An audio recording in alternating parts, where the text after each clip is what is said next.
आज मैं आपके लिए लेके आई हूँ सिलाई से संबंधित 6 बहुत ही ज़्यादा काम के टिप्स जो आपके हमेशा सिलाई करने में काम आएंगे और इनको पूरा ध्यान रखेंगे तो कभी भी आपकी सिलाई गड़बड़ नहीं होगी।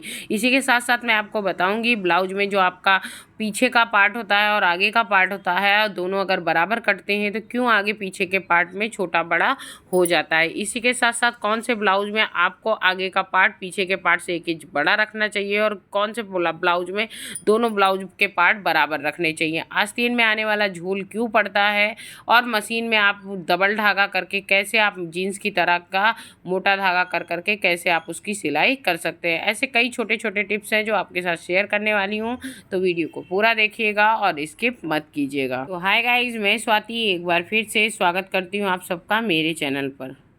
होती है जिनमें जो सिलाई लगी होती है ये अदर कलर से लगी होती है। जैसे यहाँ पे ये ब्लू जीन्स है तो यहाँ पे हल्के ग्रीन कलर, वो जो पोपटी कलर होता है उस कलर की यहाँ पे सिलाई लगी हुई है, आप देख सकते हैं। तो ये जो सिलाई लगी हुई है, अगर मान लीजिए आपको इस जीन्स को कट करके छोटा करना हो, सेम ऐसा ही मोटे धागे से आपको सिलाई करनी है और ये धागा आपके पास नहीं है तो आपको क्या करना है, एक बॉबिन ले लेनी है। बॉबिन में आपको क्या करना है, ये जो पोपटी कलर का हमने धागा लगाया है इसको हम यहाँ पे एक बॉबिन में पहले भर लेंगे। तो पहले बॉबिन में धागे को भर लेते हैं सबसे पहले। तो यहाँ पे धागे को हम धागा पहले बॉबिन में भर लेते हैं सेम कलर का।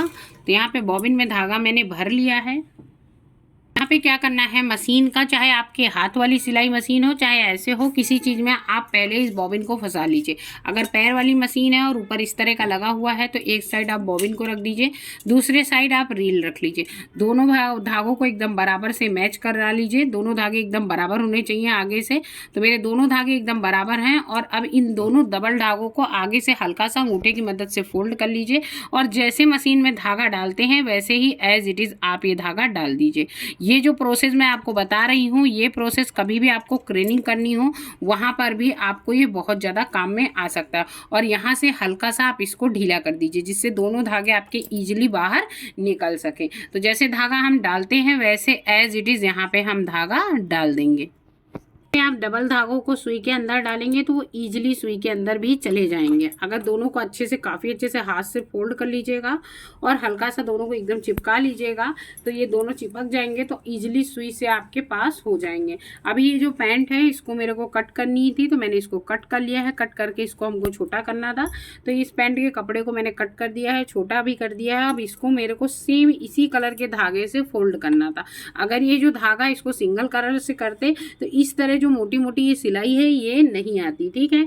क्योंकि क्या होता है, पैंट के जो धागे होते हैं वो थोड़े मोटे होते हैं और जो हम लोग अक्सर रूटीन में ब्लाउज वगैरह सिलते हैं ये धागे थोड़े पतले होते हैं। तो यहाँ पे आपको दोनों धागों को हमने डबल कर दिया है इसलिए इसकी थिकनेस काफ़ी अच्छी हो गई है। अब हम पैंट को फोल्ड करेंगे और इस पर सिलाई चलाएंगे तो हमारा जो धागा है सेम एज इट इज़ यही इतनी ही थिकनेस का आएगा और इतना ही परफेक्ट सिलाई भी आएगी। और आपको मैं निकाल करके दिखाती हूँ सिलाई लगाने के बाद कि इसकी जो सिलाई है कितनी मोटी आई है और कितनी परफेक्ट आई है। आप देख सकते हैं जो इसकी सिलाई है वो काफ़ी ज़्यादा मोटी आई है और एकदम परफेक्ट आई हुई है। जैसी हमारी इधर ये सिलाई लगी हुई है एज इट इज़ वैसी ही सिलाई आई हुई है।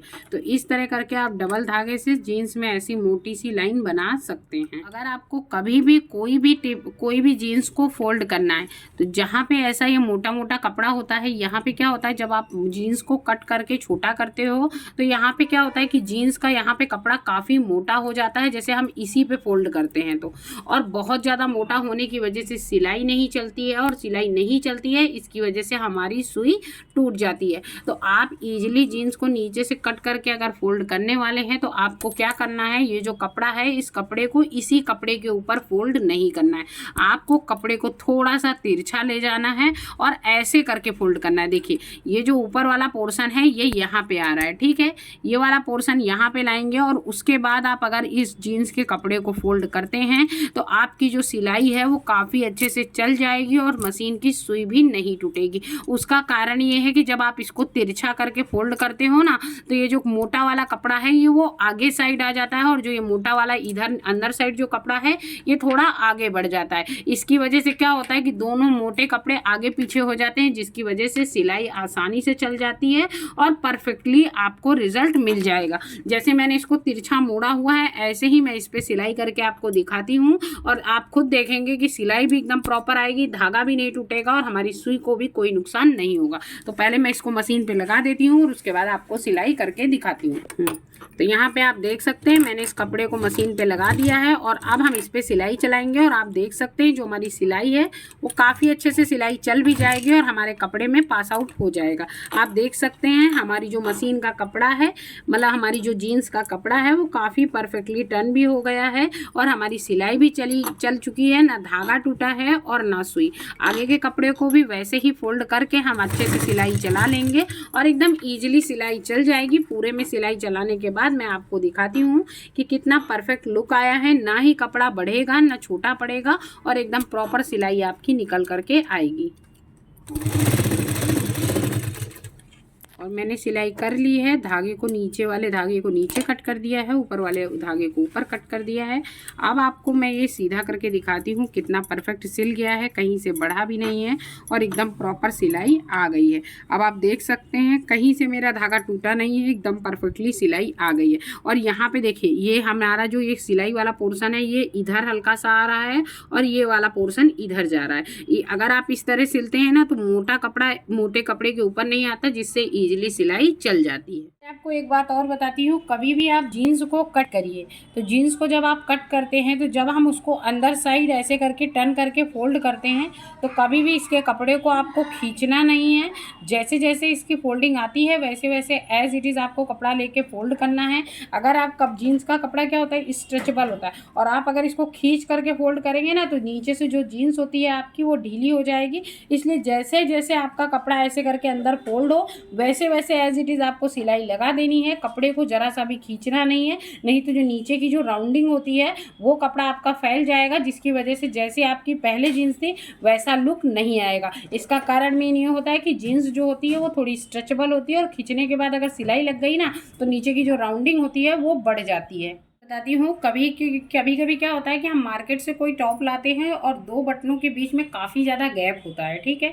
तो उन गैपों को कम करने के लिए अगर आप बटन नहीं लगाना चाहते, क्योंकि अगर आप बटन लगाएंगे तो उसके लिए आपको आई भी बनवानी पड़ेगी और आई वगैरह बनाने में काफ़ी ज़्यादा मशक्कत होती है। तो उसमें आप क्या कर सकते हैं, दोनों बटनों के बीच में जो आपका एक्स्ट्रा जो गैप है, बहुत ज़्यादा गैप है, तो उसके बीच में उसके सेम मेन सेंटर पार्ट में आप निशान लगा लीजिए और उसमें अंदर साइड आप ऊपर वाले कपड़े को पकड़ करके, जहाँ पे बटन लगे होते हैं ऊपर वाले कपड़े को पकड़ करके आप एक साइड हुक लगा दीजिए, दूसरी साइड आई बना दीजिए। तो दोनों के बीच का जो सेंटर होता है वो कम हो जाता है और उसी के साथ साथ जब आप उसको पहनते हो, जब आप उसको वेयर करते हो तो बीच में जो गैपिंग दिखती है ना वो गैपिंग भी नहीं दिखेगी और एक्स्ट्रा बटन लगाने की आपको ज़रूरत नहीं पड़ेगी कि आप उसमें एक्स्ट्रा बटन लगाने पड़े और ना ही एक्स्ट्रा आई बनाने की ज़रूरत पड़ेगी और आपके जो टॉप का जो लुक है वो भी नहीं बिगड़ेगा।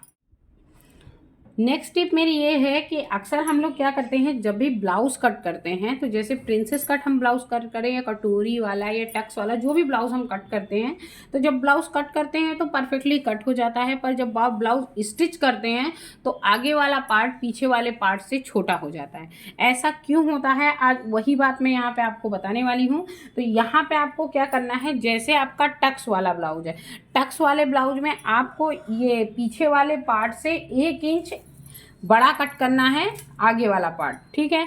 क्योंकि वहाँ पे जब हम टक्स देते हैं, जैसे हम टक्स यहाँ पे एक टक्स यहाँ देते हैं तो इसकी वजह से कपड़ा छोटा पड़ जाता है, क्योंकि टक्स वाला जो ब्लाउज होता है उसमें जो एक टक्स इधर से इधर को पड़ती है ऐसे करके, तो वो वाली टक्स पड़ती है, इसलिए 1 इंच कपड़ा छोटा हो जाता है। इसलिए आपके पीछे वाले पार्ट से आगे वाला पार्ट 1 इंच छोटा हो जाता है, ठीक है। इसी जगह पे जैसे हम कटोरी वाला ब्लाउज बनाते हैं तो उसमें क्या होता है, जैसे ये बेल्ट होती है तो जहाँ से बेल्ट ऐड होती है वहाँ से 1 इंच कपड़ा छोटा पड़ जाता है। क्योंकि जब आप बेल्ट को जोड़ते हो तो नीचे से 1 इंच कपड़ा छोटा पड़ जाता है। या फिर टक्स वाला जो बेल्ट वाला ब्लाउज बनता है उसमें भी 1 इंच छोटा कपड़ा पड़ जाता है। तो यहाँ पे जो टक्स वाला ब्लाउज है, बेल्ट वाला जो टक्स का ब्लाउज आता है या फिर कटोरी वाला जो ब्लाउज होता है, ये तीनों जो ब्लाउज होते हैं, इन तीनों ब्लाउज के जो पैटर्न होते हैं इसमें पीछे वाले पार्ट से आगे वाला पार्ट कम से कम 1 इंच बड़ा कट करना चाहिए, जिससे कि जब आप इनको सिलोगे तो आपका आगे पीछे दोनों पल्ले कभी भी छोटे नहीं पड़ेंगे,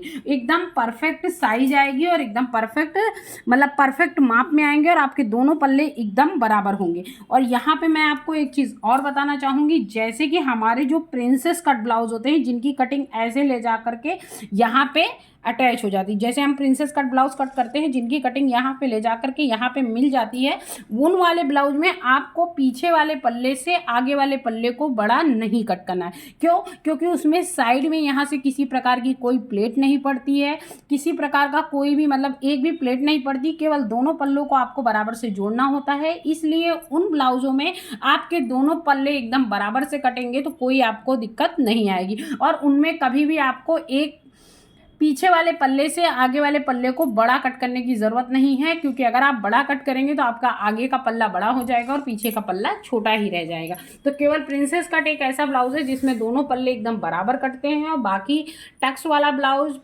और कटोरी वाला ब्लाउज और जो टक्स में जो बेल्ट का ब्लाउज बनता है, उन सभी में आगे वाला पल्ला पीछे वाले पल्ले से 1 इंच बड़ा कटता है। कभी भी आप ब्लाउज की स्लीव कट करें या कुर्ते की स्लीव कट करें, चाहे कोई भी स्लीव कट करें, तो जो यहाँ पे इस जगह पे जो हल्का सा चाँच निकल जाता है या हल्का सा फूला फूला रहता है, वो फूला फूला ना पड़े, इसके लिए आपको क्या करना है, जैसे हमको 10 इंच की स्लीव कट करनी है तो यहाँ पे मैंने 11 इंच की लंबाई ली है, क्योंकि आधा इंच इधर सिलने में जाएगा, आधा इंच आगे सिलने में जाएगा।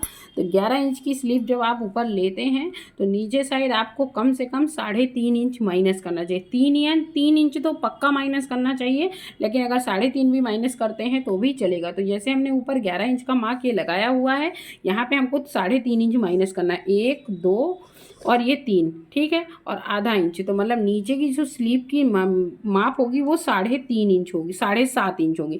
तो 7.5 इंच पे हमने ये निशान लगा दिया है, और ऊपर हमारा ये 11 इंच है, तो इसको ये जो 7.5 इंच का हमने यहाँ मार्क लगाया है, और ये मसल्स का माप लगा लिया है। आगे की राउंडिंग का माप मैंने पहले ही लगा के रखा था, तो ये जो 7.5 इंच का मार्क है, इसको ले जा करके हमको ये 11 इंच में मैच कर देना है। इस तरह अगर आप स्लीव की ये जो राउंडिंग है इसको इस तरह देंगे और आगे के पोर्शन को आधा इंच आगे के पोर्शन को और कट कर देंगे, तो इससे क्या होगा कि आपकी स्लीव में आगे साइड कभी भी खोल नहीं पड़ेगा, और एकदम परफेक्ट स्लीव आपकी बनने के बाद रेडी होगी। जैसे कभी कभी हम हाथ नीचे करते हैं तो कपड़ा यहाँ पे जो समेट जाता है, जैसे ये रेडीमेड कुर्ता है, हमने हाथ नीचे किया तो यहाँ पे जो कपड़ा समेट रहा है, ये समेटने वाली प्रॉब्लम नहीं होगी।